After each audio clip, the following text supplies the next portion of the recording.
Hi, my name is Benjamin Katz and welcome back to the 48 Cent Ice Cream Review, where today I'm at Hansen's Dairy in Cedar Falls, Iowa, trying the two flavors, Raspberry Cheesecake Frozen Yogurt and Kangaroo Crunch. Let's get started with the Raspberry Cheesecake Frozen Yogurt. Now I got the Raspberry Cheesecake FroYo because you don't often see a FroYo at an ice cream shop, so I thought I may as well give it a shot, and it's a good FroYo.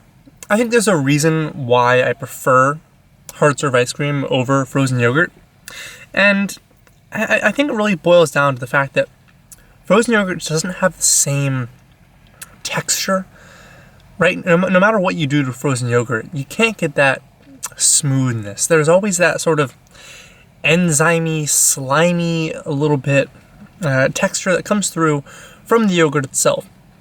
Now, granted, I do love yogurt, and I do love frozen yogurt, right? These aren't necessarily downsides. They're just baked into into the entire format of frozen yogurt itself. So I'll always sort of prefer ice cream over FroYo, but that's not to say I don't like FroYo. This in itself is quite a good raspberry cheesecake flavor. You're getting actual chunks of cheesecake. You're getting a good raspberry syrup or compote mixed throughout. It tastes authentic, and it tastes good, and it tastes fresh. So I can't really fault it for that. Let's move next to the Kangaroo Crunch. This, I believe, is Hansen's signature flavor, as their logo is a kangaroo. I'm guessing this is going to be their ideal flavor, but we'll see what happens. Now, I'm not going to lie, I don't love this flavor too much. Something tastes a bit off about it. It's packing a heavy wallop of caramel, and when you're getting the caramel swirl, it tastes delicious. But the ice cream base is a bit flaky. The ice crystals are a bit large, and it doesn't have quite the right amount of sort of dairy coating that you would expect on the palate. It's not necessarily bad, but it's certainly not what I would expect from a homemade, locally sourced ice cream. It's also quite a simple flavor. We're really just getting caramel.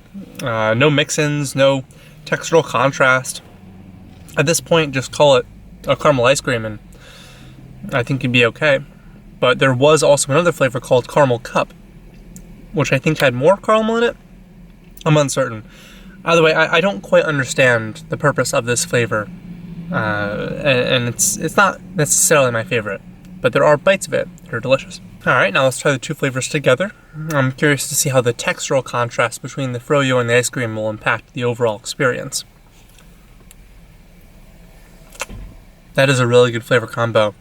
You're almost getting a caramel raspberry cheesecake, and the texture differences don't make too much of an impact. You can certainly taste that there are differences, but the FroYo melts first and then the ice cream after, so it sort of meshes into each other, filling in some gaps in both of the textures of this ice cream.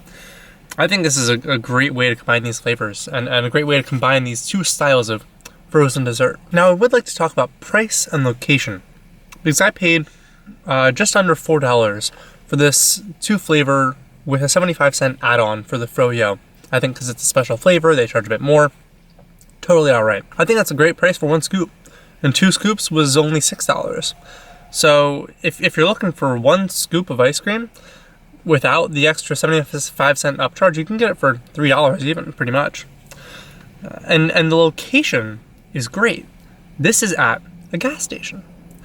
Now, there are, of course, preconceived notions of gas station ice cream being bad or just getting a regular Hershey's or something that's already frozen into a bar format.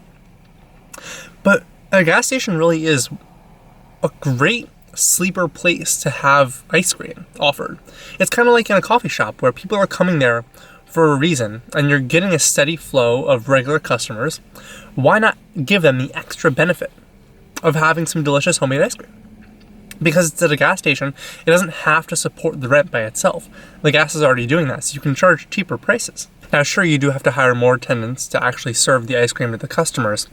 So it's not going to be a one-person convenience store sort of thing. You have to have a bit more consideration in the floor plan itself. But if you're opening up a larger gas station that offers food as well, which Hansen's Dairy does that. There's pizza from the local dairy, and there's other sort of dairy products that are being offered at this sort of food restaurant gas station combo, it's a great idea to have ice cream included. I think pretty much any place that offers fresh food in a gas station or convenience store that I found could have a local ice cream freezer and have a great benefit to anyone stopping by, especially for locals, especially for people on return regular trips. And so that brings me to my closing thoughts.